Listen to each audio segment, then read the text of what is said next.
Right, good afternoon, everybody. We've got a great lineup of people this afternoon joining us both online, as I've seen many people come online, and of course with the people who we've invited on our panel. We've unfortunately not been able to get some people. We'll get them at other times, but we've managed to get a really good group of people. We have Tim Genders from WAPA, many other hats too, which he'll speak to. We have Mortimer Hope, who was a former ICASA regulator, also representing GSMA for many years, and now running his own consultancy, GH Communications, working with people on spectrum policy advisories. So lots of insights there from him.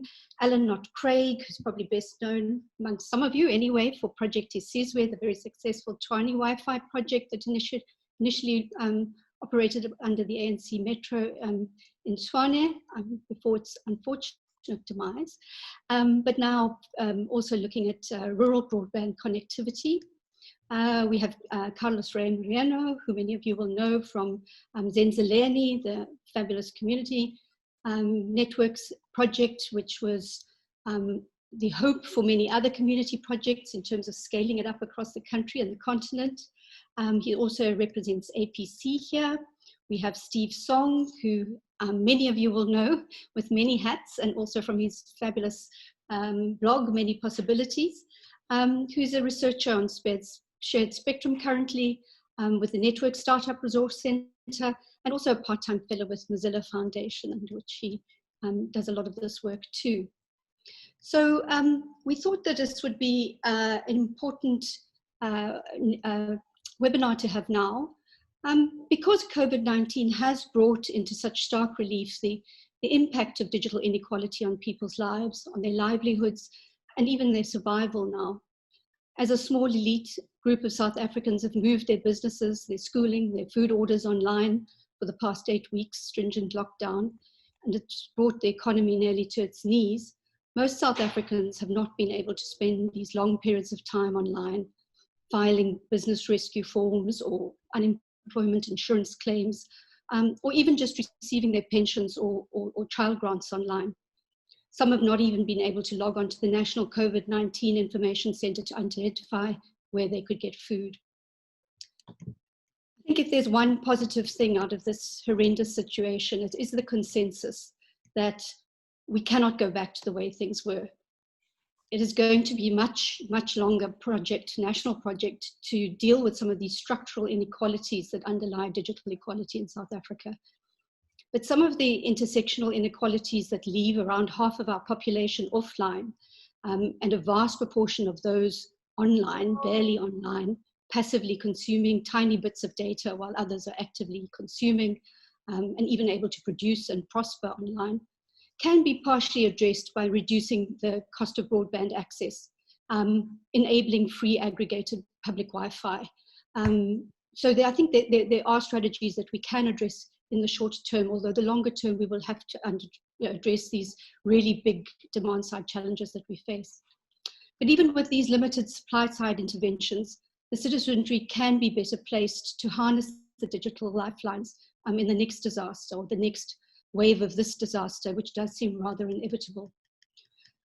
Critical to this is reviewing the policy and particularly the implementation failures that have placed us in a far more dismal situation that we might have been had we stuck to the broadband plans envisaged in the National Development Plan and the operationalization of it in SA Connect. If we'd even met half those targets, we would have all had public buildings connected to broadband with free public Wi-Fi at every one. We would have completed a market review that would have dealt with the dominance of MTN and Vodacom in the market, required wholesale access and the remedies to that for other networks. It would have introduced multiple new players into the market and it would have driven down prices. If we'd released the high demand spectrum 10 years ago to make possible the optimal use of 4G spectrum, that would have reduced prices and inputs and operational costs for operators. All of these factors might have had us perform better than we do against other lower and lower middle income countries that enjoy much higher penetration levels than we do. Similar countries that enjoy much higher penetration levels in Latin America, for example.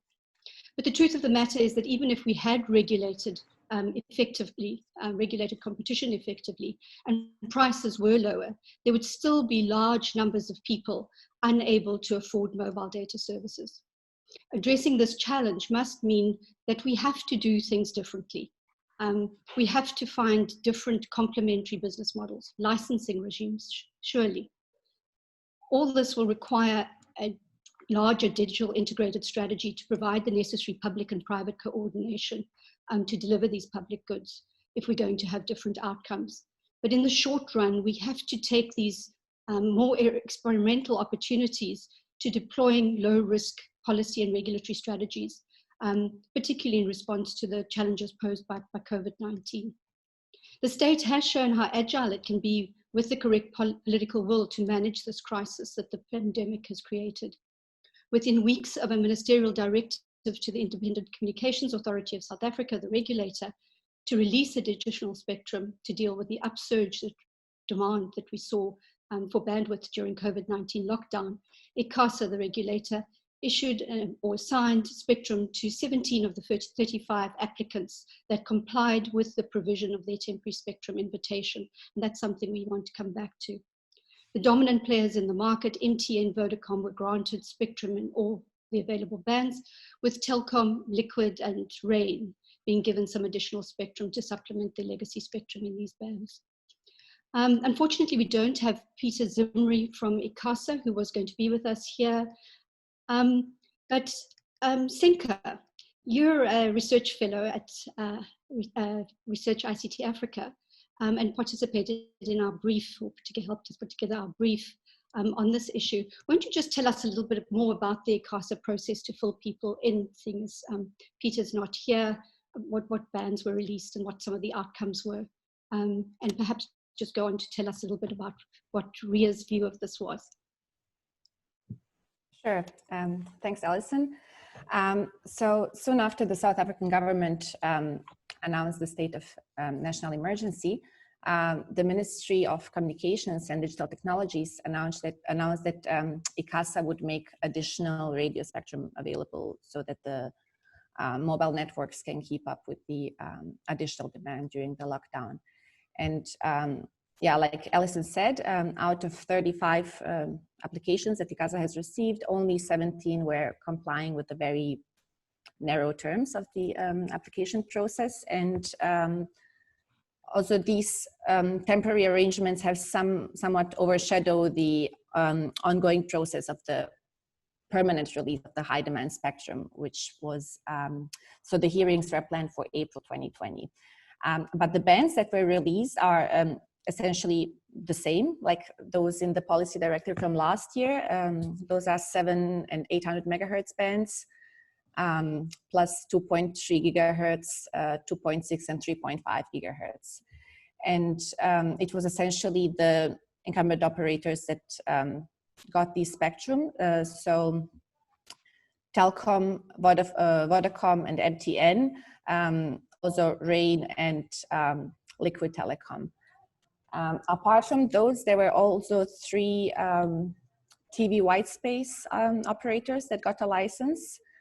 But yeah, essentially, besides these 3 new TV white space service providers, we don't really have much foundation to expect that something will change, because— Thank you, Senka. Senka, thank you. Mortimer, as I said, you've spent time as a regulator, spectrum regulator in South Africa, with the big GSMA Association, big industry association, and now advising clients on digital spectrum policy. I wonder if you could tell us a little bit about how you think ICASA could ensure that rural underserved communities are addressed during this time. I know you've been particularly interested in working with people on dynamic spectrum. Yes, I'd like to start by congratulating ICASA on moving quickly to license the spectrum after the South Africa moved into the state of emergency. So some of us have been waiting for over a decade for ICASA to license that spectrum, and we saw that within a matter of weeks, they were able to license the spectrum. So when they want to, they can move quickly, and that's very good to see.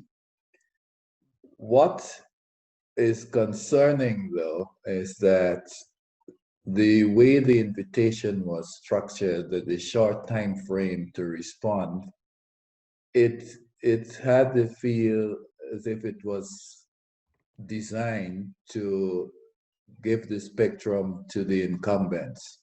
So I think ICASA missed an opportunity to widen the pool of operators. They could have done more to bring more newcomers on board. And also they had the opportunity to impose coverage obligations. Now, in all the press releases that I've seen about the assignment, I did not notice anything about coverage obligations. We know from the CSIR's broadband gap analysis, that report, which was done in November 2018, that there are certain provinces where there is a huge gap, especially a huge coverage gap, especially in rural areas. So those provinces are the Eastern Cape, Limpopo, Northern Cape, and KwaZulu-Natal. So my view is that ICASA should have used this opportunity to, when assigning the spectrum, especially the lower band frequencies, such as the 700 and 800 megahertz band, they should have imposed some coverage obligations and made it necessary for the operators to deploy in those unserved areas. Another area that they could have done better is with TV white space. ICASA published the TV white space regulations over 2 years ago, but to date, there's no commercial deployment because of some other process that ICASA needs to complete related to the database. 2 years is too long to finalize that, and I think ICASA needs to get a move on. That, yes, it's nice to have the mobile operators providing LTE to the built-up areas, and I must say that it was very heartening to note that 5G was launched within a few weeks of the Spectrum Award, and they must be congratulated for that. But that's also contributing to the digital divide that we face in South Africa, because those who have broadband are getting more, and those who don't have are still without, and they're crying out for more, for broadband connectivity. Now, one way of addressing the broadband coverage gap is spectrum sharing. We have two national mobile broadband networks, MTN and Vodacom. The other operators, they have networks that cover mostly the urban areas. We even have two of the operators who roam on the networks of Vodacom and MTN. Now, their spectrum is unused in large parts of the country. And my proposal is that they should make that spectrum available to anyone else who wants to use it. And this could be done similar to the arrangement in the UK, where anyone who wants to use IMT spectrum can use it on a secondary basis. So I think that's something we need to explore in South Africa. We need to firstly test whether it's possible or how it can be implemented, and then put the rules in place to allow this to happen. So thanks very much. I'll pause there. Thank you very much, Tim.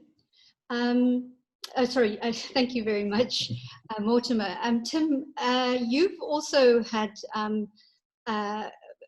license interests using unused spectrum. You represent WAPA, number of small players who apparently unsuccessfully did apply for licenses in this round. I see there's a question, there's a statement or comment from Charlie Lewis in the chat saying that, you know, it might, in the midst of a global crisis, it might not be the best time to introduce new players into the market. But precisely filling these gaps, the unused rural spectrum, the unused secondary spectrum that Mortimer was speaking about, creates opportunities for complementary services that can move much more quickly and meet demand during this crisis and post this crisis. I just wonder if you could address that question while you tell us about some of the initiatives that you were hoping to realize under the temporary licenses. Thanks, Alison. Yeah, it was very interesting getting the invite from ICASA to apply for that spectrum.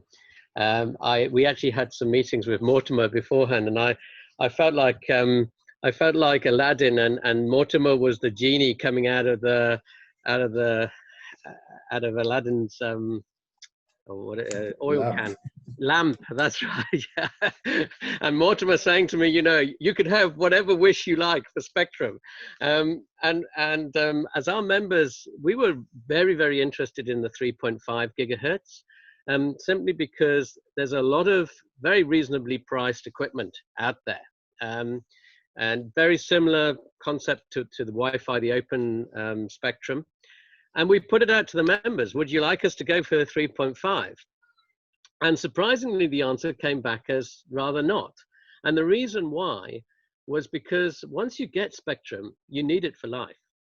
The costs of moving customers off spectrum that you're using can end up being far more than the gains that you got by putting them on that spectrum in the first place. So having had the sort of three wishes for spectrum, we actually stepped back and said, look, the place where we need spectrum the most is in the 5.9 to 6.1 gigahertz. For the simple reason is that most of our members, and we've got about 200 members that have wireless networks across the country, they've got equipment out there that all it is a configuration change on those radios to make them use those extra frequencies. And the challenge, so in terms of delivery, it was literally an overnight configuration. So we applied for that spectrum, and we were quite disappointed from the response from ICASA in that it was no response at all for a number of weeks until we really rattled on the door. And then we were basically not being given that spectrum, which was a real shame, because with the extra, the networks were showing an increase of usage of 30% in peak time to 100% in normal daytime. And we needed that spectrum, but it was very disappointing that ICASA really just focused on the big players, as Mortimer said, and decided to not really address the opportunity of the smaller players that WEPA represents, the 200 members that we've got. And really what we saw is a very contrasting policy to America, where the FCC have an approach of liberate as much spectrum as you can to as many people as possible, and let innovation happen. So yeah, we were disappointed that the small business players were not looked after in this COVID disaster. Thanks very much, Tim.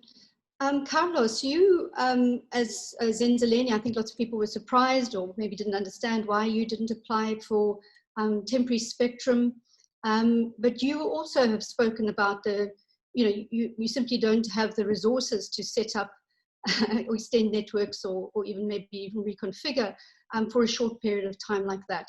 And one of the questions that we've raised, or one of the issues that we've raised in the brief that we did was, perhaps there should have been temporary licenses in order to test and experiment what was viable and possible, but with at least some prospect of extension where they weren't going to conflict with, with other licenses.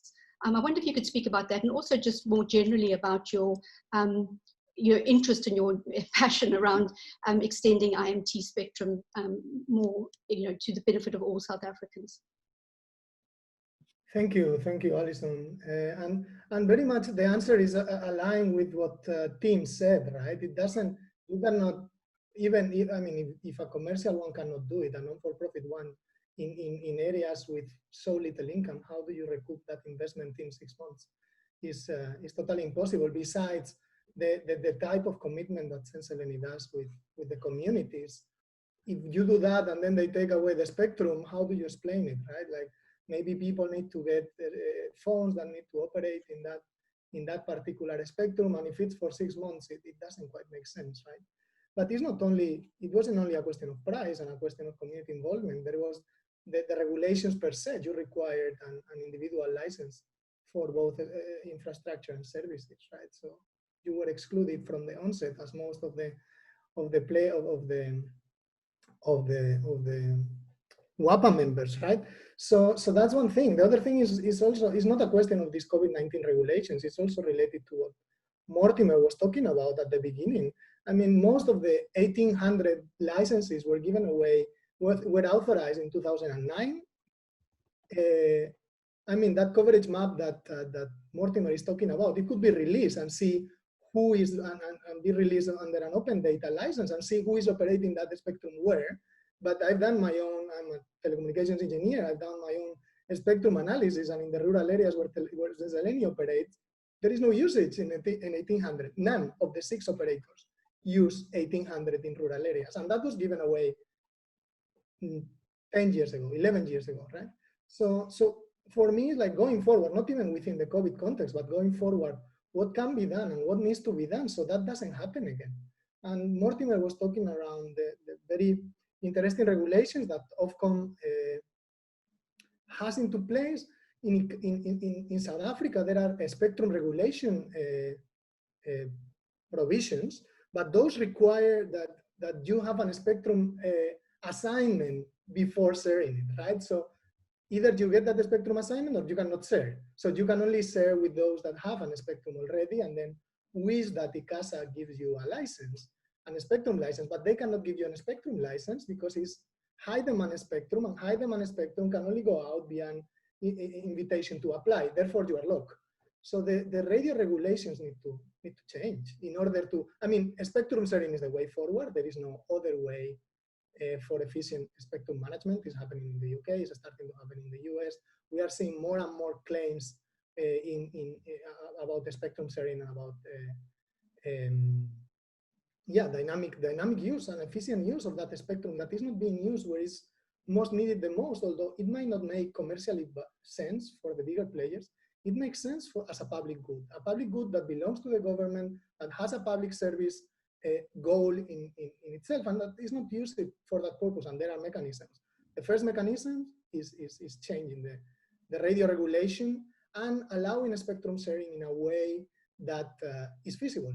And because at the moment, not even, I mean, Zenzeleni has been trying has been talking to Celsi, has been talking to Rain, has been talking to Liquid, has been talking to Telkom around spectrum sharing agreements. And first of all, they say no, or they never answer.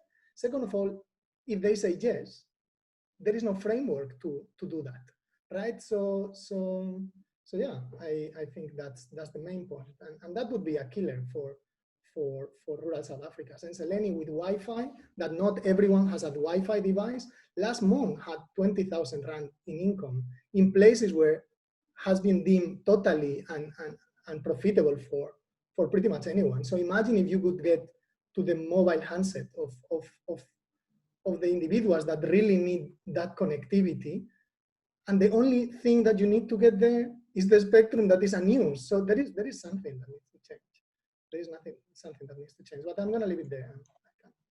Thanks. Thanks very much, Carlos. Alan, perhaps you could come in there.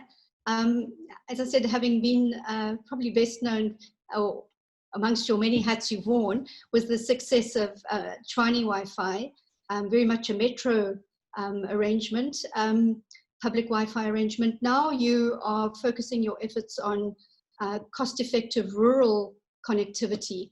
Could you tell us a little bit about what your ideas are about that and how you might have been able to use temporary spectrum, or whether you face the same problems as other players who don't already have licenses? Oh, thanks, Alison. So I would concur with what Carlos and Tim have been saying around, taking spectrum on a temporary basis is a bit tricky when it comes to making capital decisions. I'll just speak from my own experience around the rural stuff. So let me start by saying that I don't believe in licensed spectrum, because it just seems irrational to me, a lot of the rules, etc. So as a solution in the long term, it's not a solution. It's a short-term solution, perhaps. I do have a feeling that partitioning rural and metro spectrum doesn't really work, because there's not a lot more money in the metros, and the profits you make out of the metro should be used to subsidize the rural areas. I think perhaps if you said to a Vodacom that you can get spectrum for the whole country, but if you don't show at least 60% utilization on that spectrum for the whole country, we'll take the spectrum back. You will find that guys like Vodacom and MTN actually will change their pricing according to rural versus metro, because they'll get the volumes in the metros anyway, but unless they drop their prices in rural, they won't get the volumes there. And if they don't have the volumes in rural, they lose their spectrum in the metros, which is where they make their money. In my opinion, the ISM bands are working fine. I mean, we have a business that is focused on rural South Africa broadband, and it's absolutely fine in terms of just using unlicensed spectrum for the last mile. But I don't think that really works in congested areas like townships, effectively. There's just not enough space in the air. So ultimately, it's going to be a fiber to the home solution for that type of thing. It's not going to be a spectrum solution.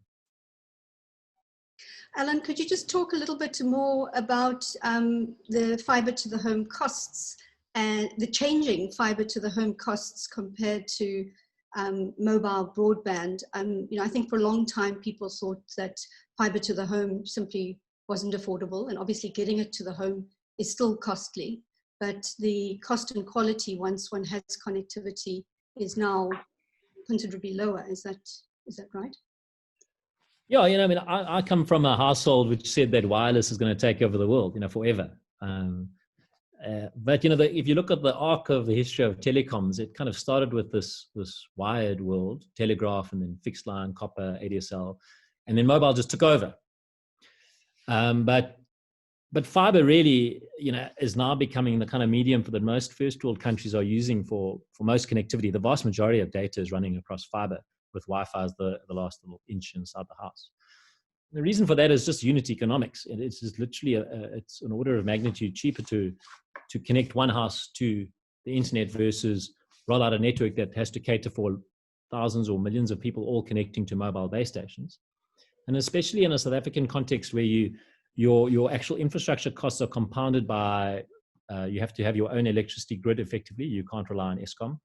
You have to have batteries, which are very valuable for a lot of poor families, and solar panels, which are also very valuable. So you've got massive kind of extra additional costs that you've got to layer on, and security costs and replacement costs and insurance costs. And the fiber solution kind of solves one of the bigger problems for fixed line, in the sense that the old days when we used copper, it was quite valuable, so a lot of it gets stolen, whereas fiber has no resale value. So you've kind of got away from that. Fiber doesn't have any electricity requirements, so you don't have to have batteries and solar. And you can, I think the big turning point on fiber was when people realized you don't have to put it in the ground. Just to give you an idea of the economics, it's about 10,000 Rand per home passed in a kind of standard issue leafy suburb to trench fiber. But if you were to just do aerial fiber, it's about 1,000 Rand. So a 90% reduction in capex is a big number. And a leafy suburb is far less densely populated than a township.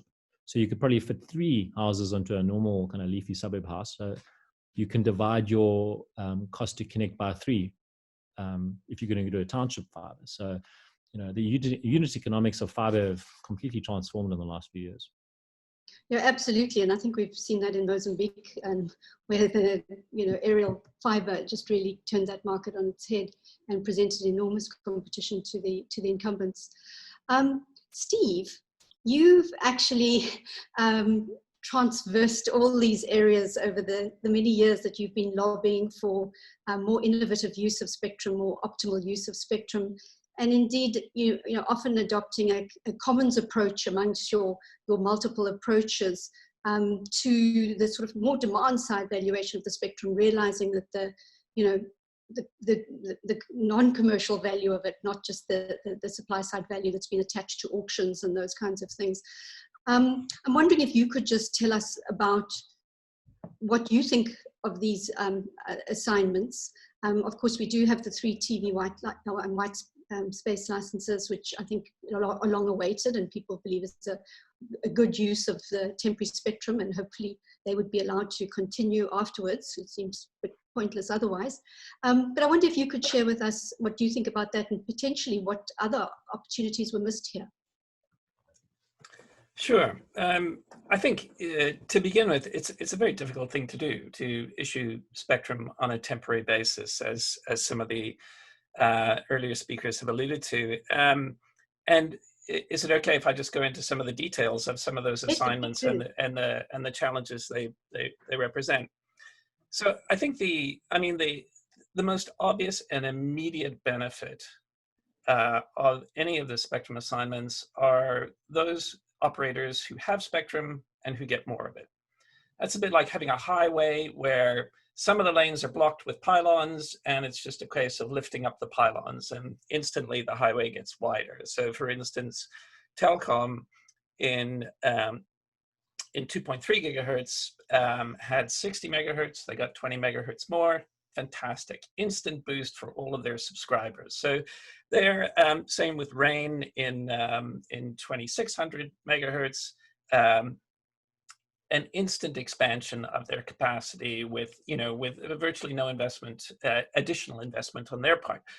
That's great. That can work on a temporary basis or a longer term basis. I mean, it can be done easily, and its impact is immediate on the subscriber base.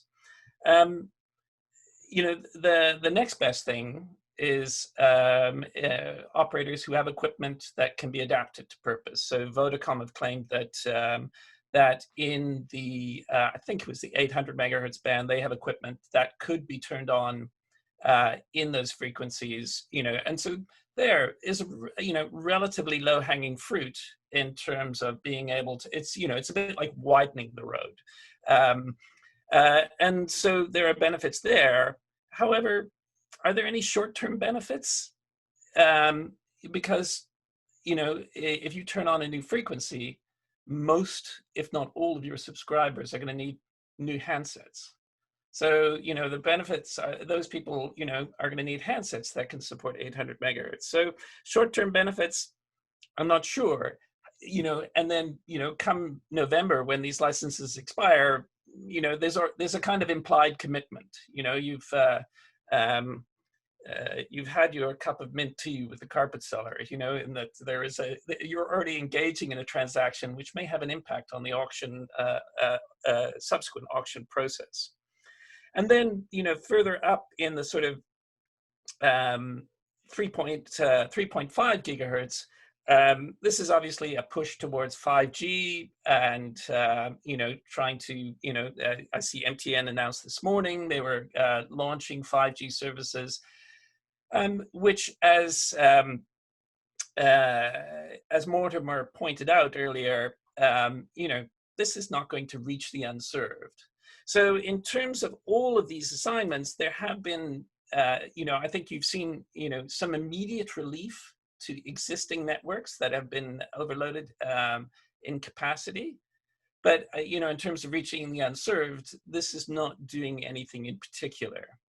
And I think the key to changing that, TV white space spectrum and accelerating the regulation around TV white space spectrum is excellent.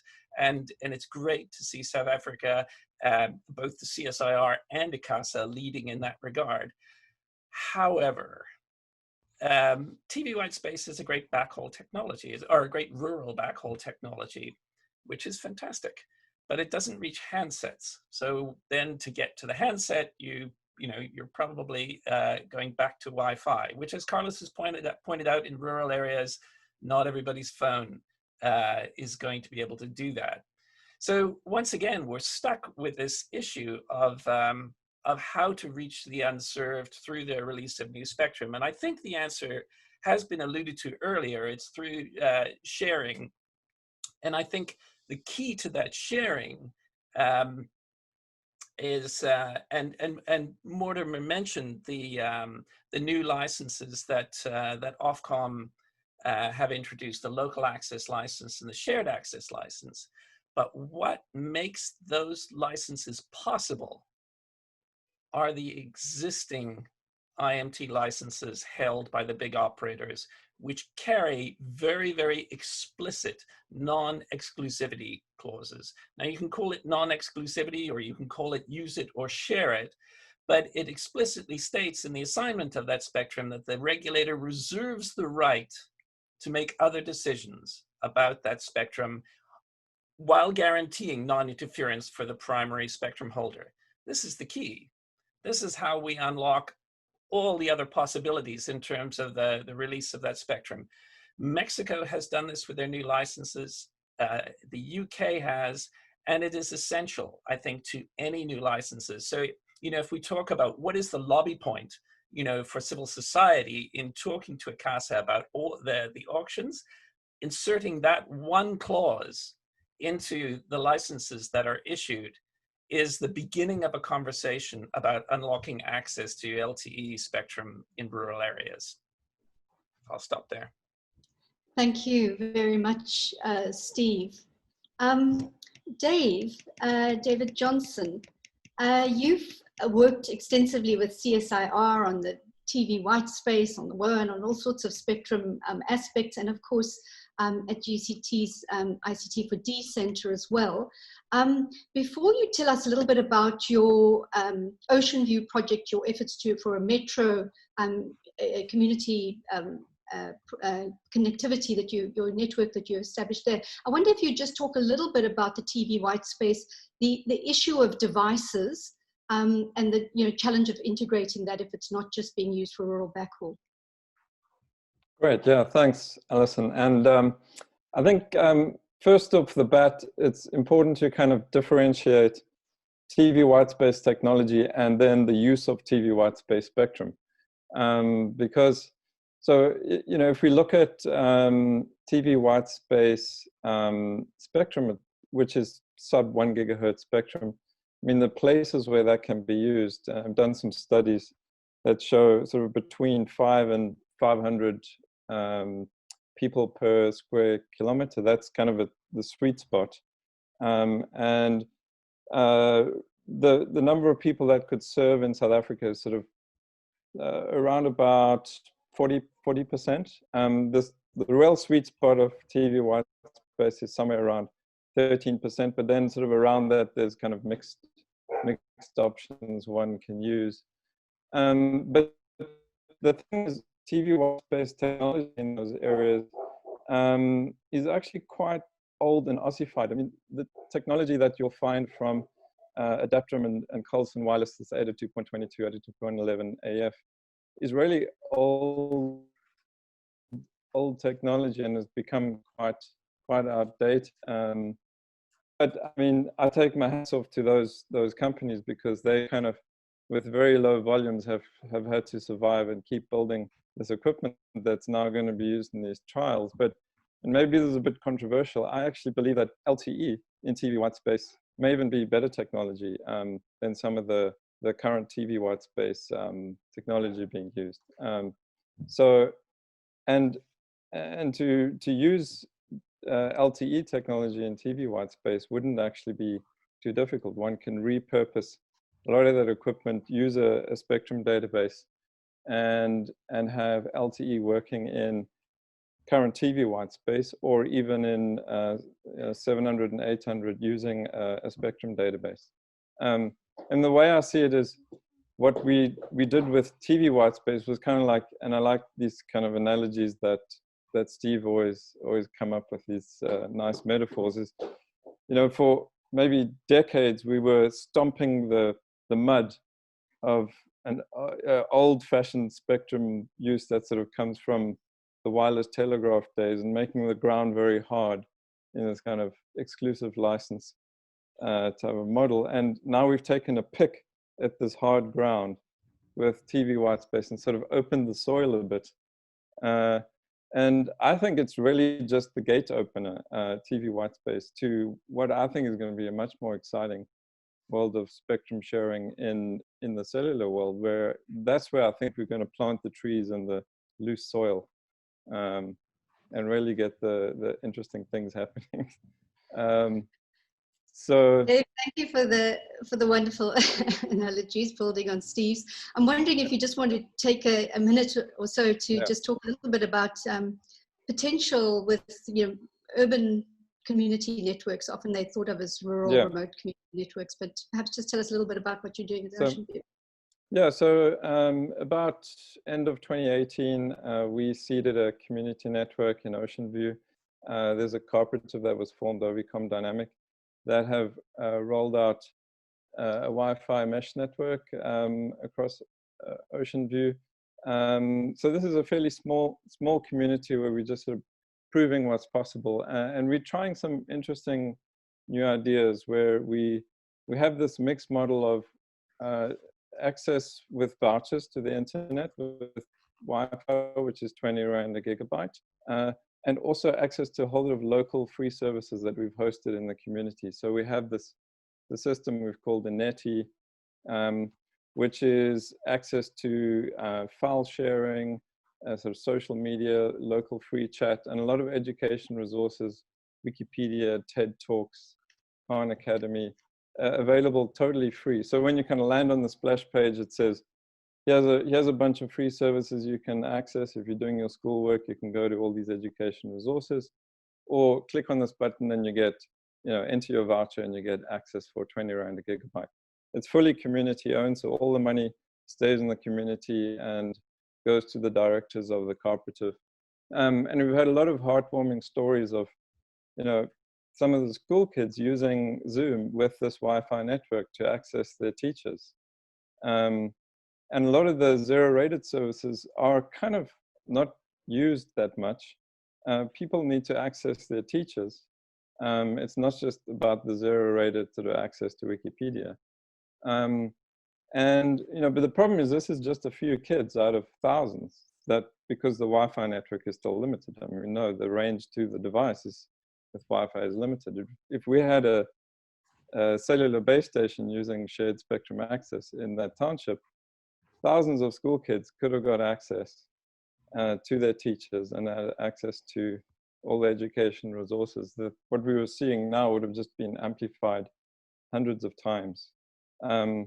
So, we're really pushing for having a shared spectrum LTE base station using the sort of technology you can buy now from base cells or Open Cellular, running there as soon as possible. I think we need to show the US that we can innovate. The US has innovated in, they've just released 6 gigahertz.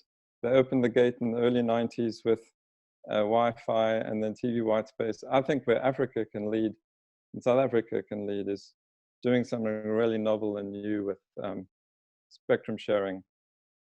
And great. That would be super. Yeah. Thank you so much, Dave. I think we are getting a very clear message on what some of the conditionalities of certainly the longer term spectrum assignments need to have attached to them.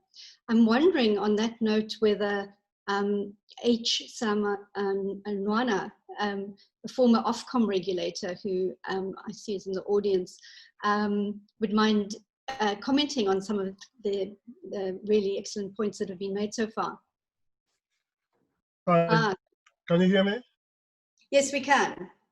Look, thank you, Alison, and good afternoon all. I think we've heard some fantastic contributions from Mortimer to Johnson, Dr. Johnson just now. I've got maybe a few comments to make just on what you've heard. So first, I declare an interest that I've been heavily involved with leading a team to advise ICASA on their forthcoming Never Arrived auction. So let me just declare that interest. and then I would move on. But more importantly, from my perspective, I really want to say I did a piece, which some of you have seen a month ago, on imagine if this COVID-19 had happened in 2005, not 2020. And the reason I start my comments on that piece is because I just want to point out that the few of us who are on this call are those of us who have got access and those of us who can afford it. And that this should not be lost on a lot of our brethren and sisters across the African continent, particularly in South Africa. And as Mortimer was saying, particularly in regions of South Africa, like the Eastern Cape, Northern KwaZulu-Natal, and so really, really important. And even those of us here in the UK, we are counting our blessings that this happened in 2020.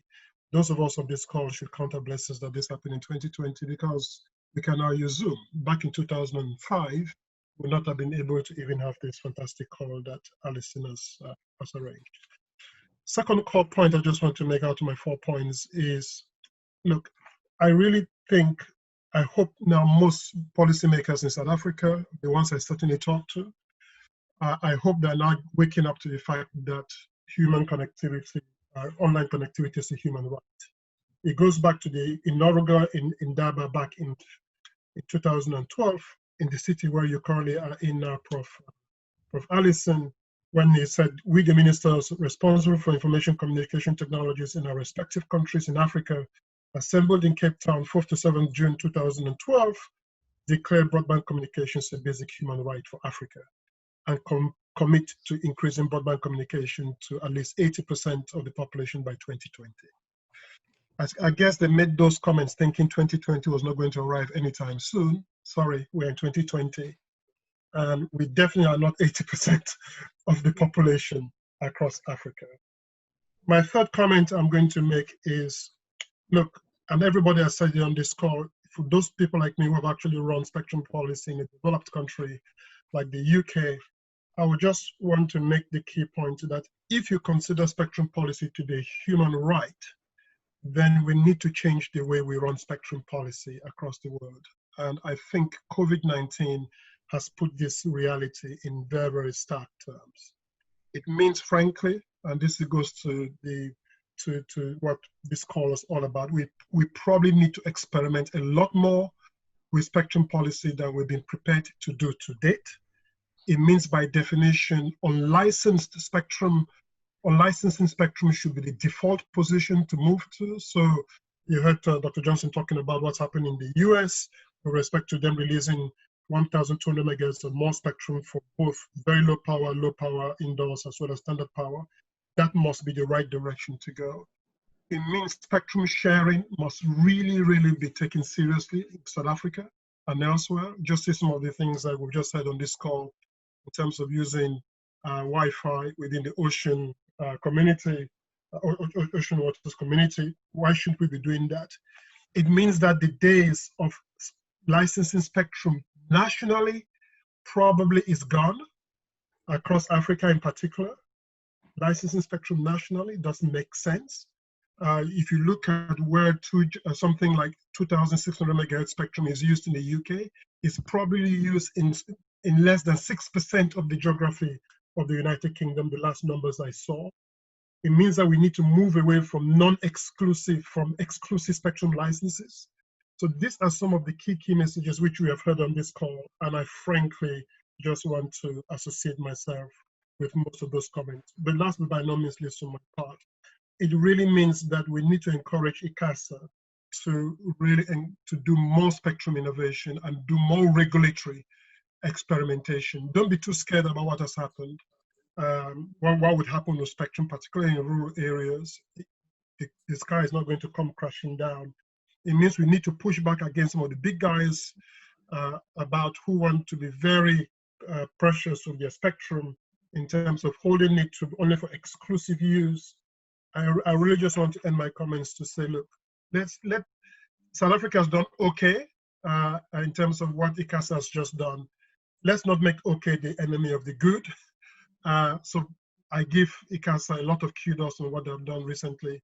Let's just encourage them to move to the good bit and eventually to start being one of the best regulators experimenting in spectrum policy in South Africa. Thank you. Thanks very much, H. That very nicely summarizes us, the inputs for us, because I think we are running out of time. I did just want to give Pablo a chance to give us any of the moderated questions from the question and answers session. I think the last one from Dimitri is probably quite pertinent to what you've just said. Not just being innovative about how we think about this, not only in terms of the actual spectrum assignment and regulatory side of it, but also from the institutional arrangements, innovation, getting this really to meet the needs of the country as a whole. We have a couple of questions, but of course I encourage anyone else on the audience to send theirs. We have the question from Dimitri asking whether we should consider a different departmental structure, whether the Department of Communications is enough to deal with this challenge, or whether we need a more holistic approach from the government. And then a question from Charlie Lewis wondering about the pilot for TV watch space pushed by DSA and any updates on that. But yes, we're still waiting, hoping to get more questions. Okay, perhaps just because we've got a very, very few minutes left, I might just ask whoever would like to respond to those to do it. Otherwise, I will select someone. Would anybody like to respond to Dimitri's question about whether spectrum needs to be addressed at a kind of broader level of government, that it's not really just a sectoral issue any longer? Mortimer kindly answered a question online about TV water space, but also if you want to do it. Mortimer, would you like to just respond to that?